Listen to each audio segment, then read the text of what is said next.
이제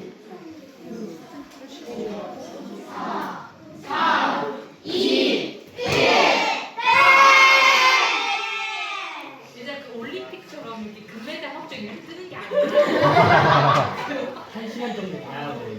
거의 그런 수준이 아니 자막으로 아니 확정이 돼서 이게 이렇게 뜨는 게 아니라 스톱 플러스 와.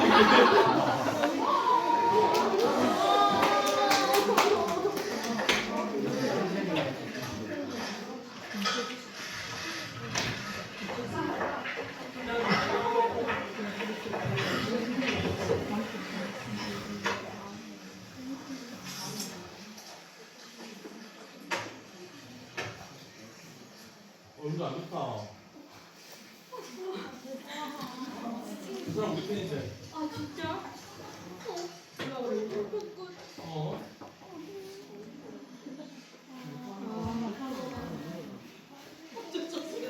왜 우리 팬이야? 여기는 다른 사람 팬이야. 뒤 봐봐. 웃고 있잖아. 소대이랑.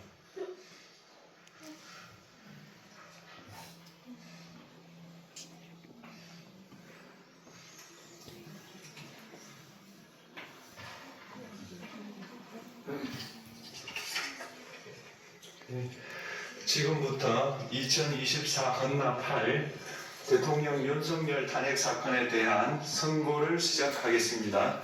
먼저 적법 요건에 관하여 살펴보겠습니다. 이 사건 계엄 선포가 사법심사의 대상이 되는지에 관하여 보겠습니다.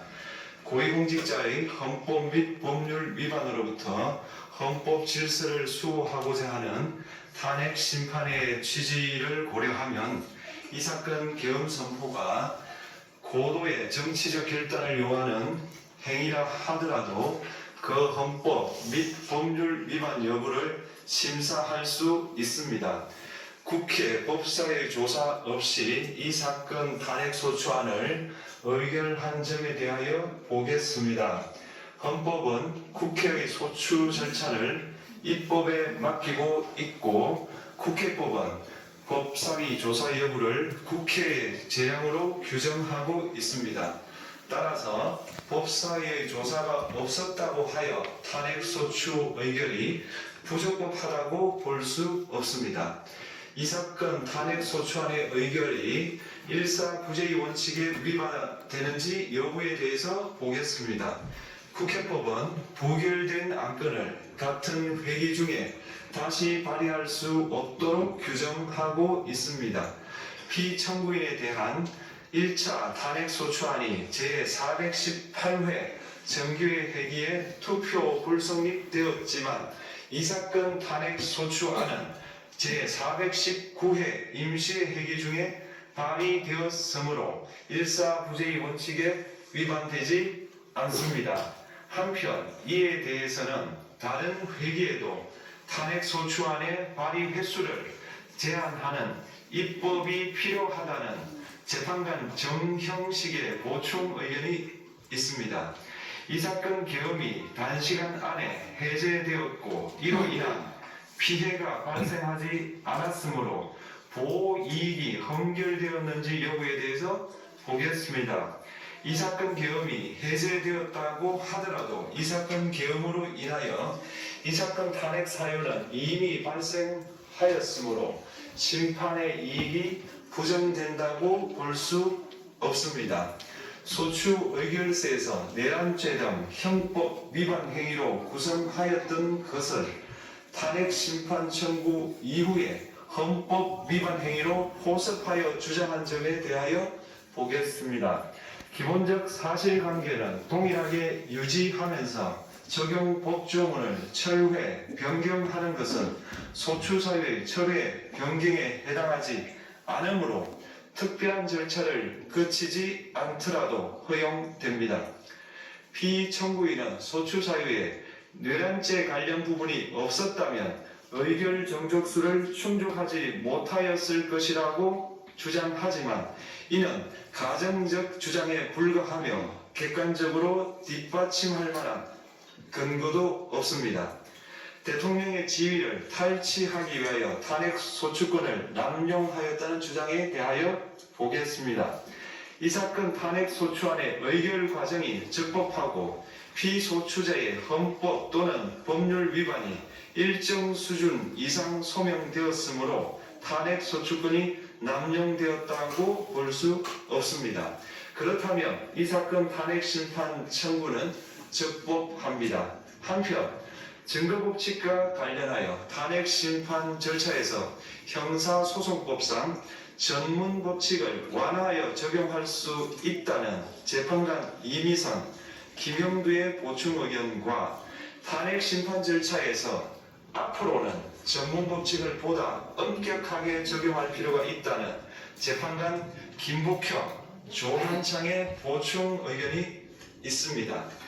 다음으로 피청구인이 직무집행에 있어 헌법이나 법률을 위반하였는지 피청구인의 법 위반 행위가 피청구인을 파면할 만큼 중대한 것인지에 관하여 살펴보겠습니다. 우선 소추 사유별로 살펴보겠습니다. 1. 이 사건 계엄 선포에 관하여 보겠습니다. 헌법 및 계엄법에 따르면 비상계엄 선포의 실체적 요건 중 하나는 전시, 사면 또는 이에 준하는 국가 비상사태로 저가 교전 상태에 있거나 사회 질서가 극도로 교란되어 행정 및 사법 기능의 수행이 현저히 곤란한 상황이 현실적으로 발생하여야 한다는 것입니다. 피청구인은 야당이 다수 의석을 차지한 국회의 이례적인 탄핵소추 추진, 일방적인 입법권 행사 및 예산삭감 시도 등의 전횡으로 인하여 위와 같은 중대한 위기사항이 발생하였다고 주장합니다.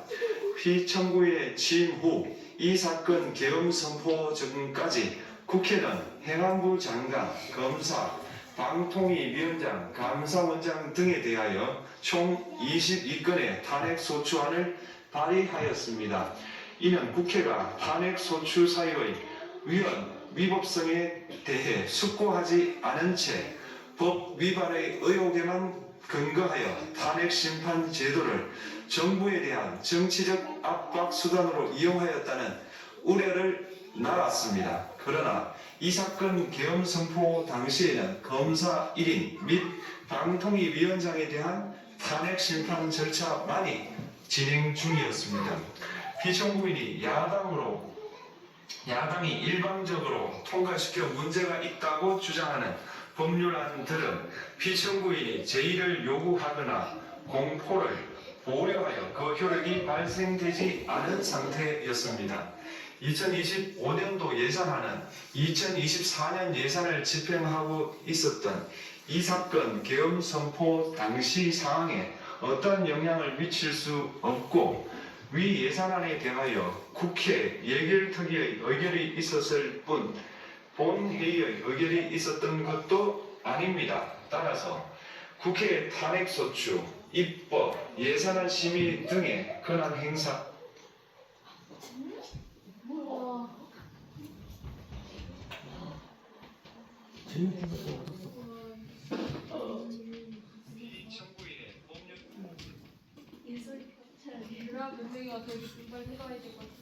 틀어놔봐 그거. 특별한 제의 요구 등 평상시 권력 행사 방법으로 대처할 수 있으므로 국가 긴급권의 행사를 정당화할 수 없습니다. 피청구인은 부정선거 의혹을 해소하기 위하여 이 사건 계엄을 선포하였다고도 주장합니다. 그러나 어떠한 의혹이 발표하였으며 사전, 우편, 투표함, 보관장소, CCTV 영상을 24시간 공개하고 개표 과정에 수검표 제도를 도입하는 등의 대책을 마련하였다는 점에서도 피청구인의 주장은 타당하다고 볼 수 없습니다. 결국 피청구인이 주장하는 사정을 모두 고려하더라도 피청구인의 판단을 객관적으로 정당화할 수 있을 정도의 위기 상황이 이 사건 계엄 선포 당시 존재하였다고 볼 수 없습니다. 헌법과 계엄법은 비상계엄 선포의 실체적 요건으로 병력으로서 군사상의 필요에 응하거나 공공의 안녕지수를 유지할 필요와 목적이 있을 것을 요구하고 있습니다. 그런데 피청구인이 주장하는 국회의 그런 행사로 인한 국정마비 상태나 부정선거 의혹은 정치적, 제도적, 사법적 수단을 통하여 해결하여야 할 문제이지 병력을 동원하여 해결할 수 있는 것이 아닙니다. 피청구인은 이 사건 개업이 야당의 전횡과 국정위기 상황을 국민에게 알리기 위한 경고성 계엄 또는 호소형 계엄이라고 주장하지만 이는 계엄법이 정한 계엄 선포의 목적이 아닙니다. 또한 피청구인은 계엄 선포에 그치지 아니하고 군경을 동원하여 국회의 권한 행사를 방해하는 등의 헌법 및 법률 위반 행위로 나아갔으므로 경고성 또는 호소형 계엄이라는 피청구인의 주장을 받아들일 수 없습니다. 그렇다면 이 사건 계엄 선포는 비상계엄 선포의 실체적 요건을 위반한 것입니다. 다음으로 이 사건 계엄 선포가 절차적 요건을 준수하였는지에 관하여 보겠습니다. 계엄 선포 및 계엄사령관 임명은 국무회의의 심의를 거쳐야 합니다. 피청구인이 이 사건 계엄을 선포하기 직전에 국무총리 및 9명의 국무위원에게 계엄 선포의 취지를 간략히 설명한 사실은 인정됩니다. 그러나 피청구인은 계엄사령관 등 이 사건 계엄의 구체적인 내용을 설명하지 않았고 다른 구성원들에게 의견을 진술할 기회를 부여하지 않은 점을 고려하면 이 사건 계엄 선포에 관한 심의가 이루어졌다고 보기도 어렵습니다. 그 외에도 피청구인은 국무총리와 관계 국무위원이 비상계엄 선포문에 부서하지 않았음에도 이 사건 계엄을 선포하였고 그 시행 일시, 시행 지역 및 계엄사령관을 공고하지 않았으며 지체 없이 국회에 통보하지도 않았으므로 헌법 및 계엄법이 정한 비상계엄 선포의 절차적 요건을 위반하였습니다. 2. 국회에 대한 군경 투입에 관하여 보겠습니다. 피청구인은 국방부 장관에게 국회에 군대를 투입할 것을 지시하였습니다. 이에 군인들은 헬기 등을 이용하여 국회 경내로 진입하였고 일부는 유리창을 깨고 본관 내부로 들어가기도 하였습니다. 피청구인은 육군 특수전 사령관 등에게 의결 정족수가 채워지지 않은 것 같으니 문을 부수고 들어가서 안에 있는 인원들을 끄집어내라 는 등의 지시를 하였습니다. 또한 피청구인은 경찰청장에게 계엄사령관을 통하여 이 사건 포고령의 내용을 알려주고 직접 6차례 전화를 하기도 하였습니다. 이에 경찰청장은 국회 출입을 전면 차단하도록 하였습니다. 이는 이로 인하여 국회로 모이고 있던 국회의원들 중 일부는 담장을 넘어가야 했거나 아예 들어가지 못하였습니다.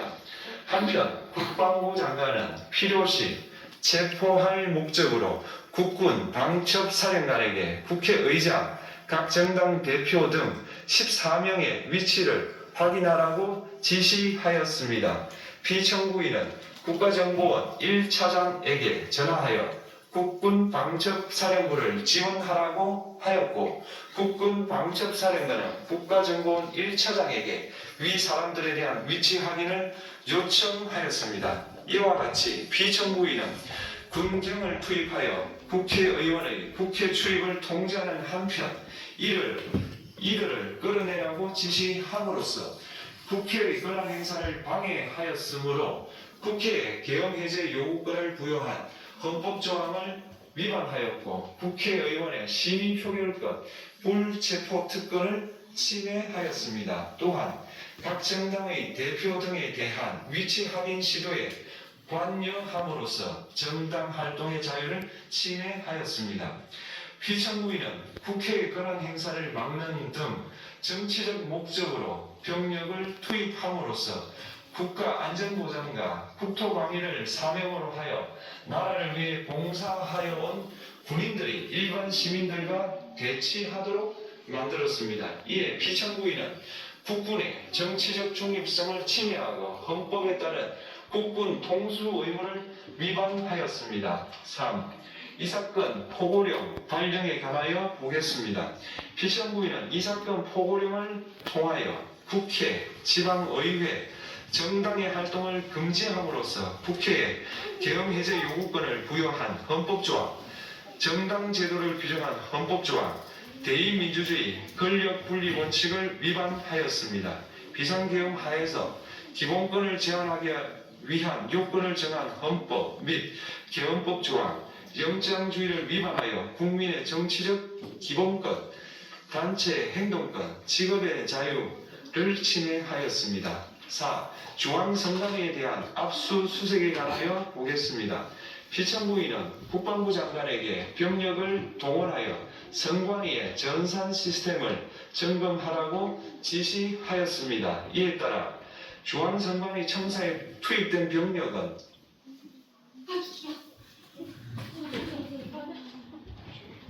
피청구인이 주장하는 사정을 이에 따라 중앙선관위 청사에 출입 통제를 하면서 당직자들의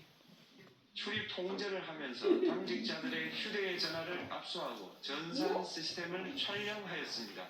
이는 선관위에 대하여 영장 없이 압수수색을 하도록 하여 영장주의를 위반한 것이자 선관위의 독립성을 침해한 것입니다. 5. 법조인에 대한 위치 확인 시도에 관하여 보겠습니다.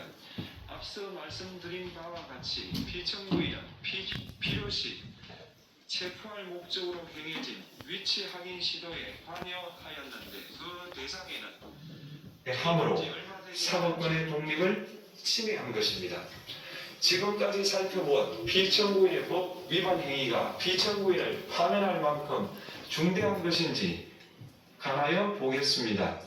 피청구인은 국회와의 대립상을 타개할 목적으로 이 사건 계엄을 선포한 후 군경을 투입시켜 국회의 헌법상 권한 행사를 방해함으로써 국민 주권주의 및 민주주의를 부정하고 병력을 투입시켜 중앙선관위를 압수수색하도록 하는 등 헌법이 정한 통치구조를 무시하였으며 이 사건 포고령을 발령함으로써 국민의 기본권을 광범위하게 침해하였습니다. 이러한 행위는 법치국가 원리와 민주국가 원리의 기본 원칙들을 위반한 것으로 그 자체로 헌법 질서를 침해하고 민주공화정의 안정성에 심각한 위해를 끼쳤습니다. 한편 국회가 신속하게 비상계엄 해제 요구를 결의할 수 있었던 것은 시민들의 저항과 군경의 소극적인 임무 수행 덕분이었으므로 이는 피청구인의 법 위반에 대한 중대성 판단에 영향을 미치지 않습니다. 대통령의 권한은 어디까지나 헌법에 의하여 부여받은 것입니다.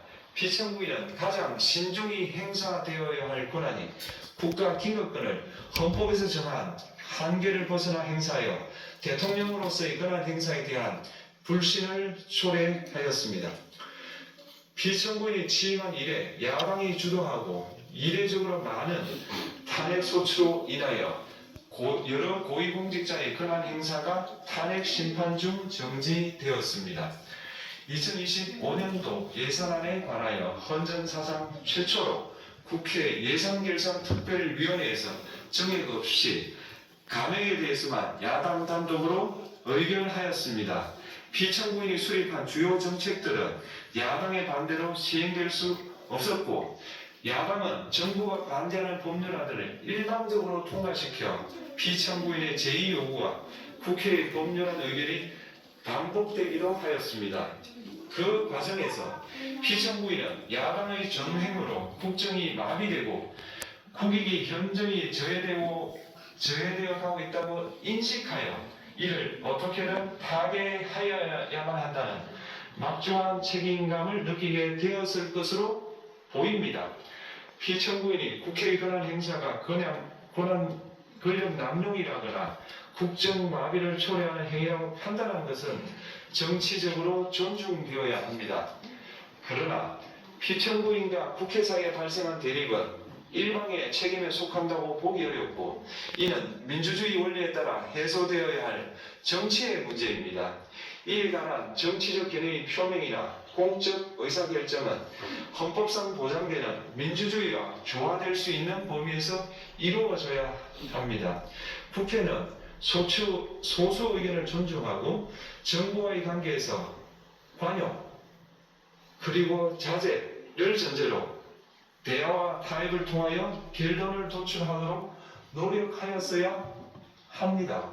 피청구인 역시 국회의 대표인 국회를 협치의 대상으로 존중하였어야 합니다. 그럼에도 불구하고 피청구인은 국회를 배제의 대상으로 삼았는데 이는 민주정치의 전제를 허무는 것으로 민주주의와 조화된다고 보기 어렵습니다. 피청구인은 국회의 권한 행사가 다수의 횡포라고 판단했다 하더라도 헌법이 예정한 자구책을 통해 견제와 균형이 실현될 수 있도록 하였어야 합니다.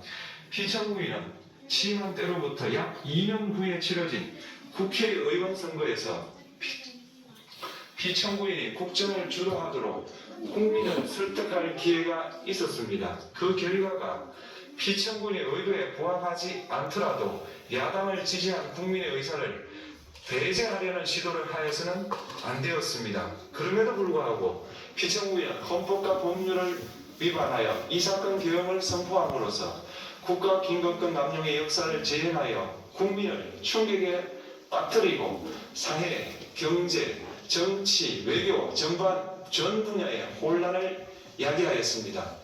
국민 모두의 대통령으로서 자신을 지지하는 국민을 초월하여 사회 공동체를 통합시켜야 할 책무를 위반하였습니다.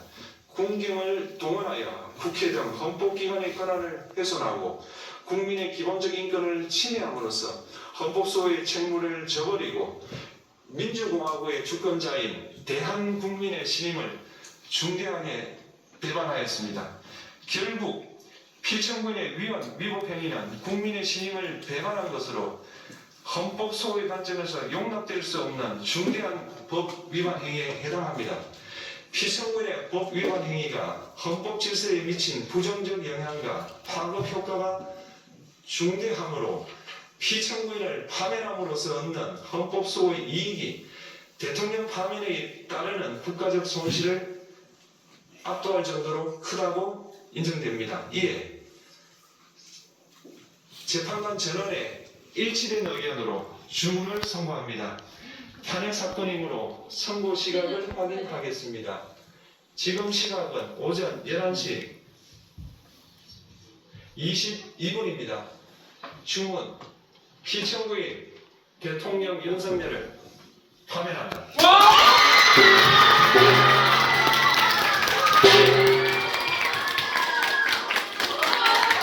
와!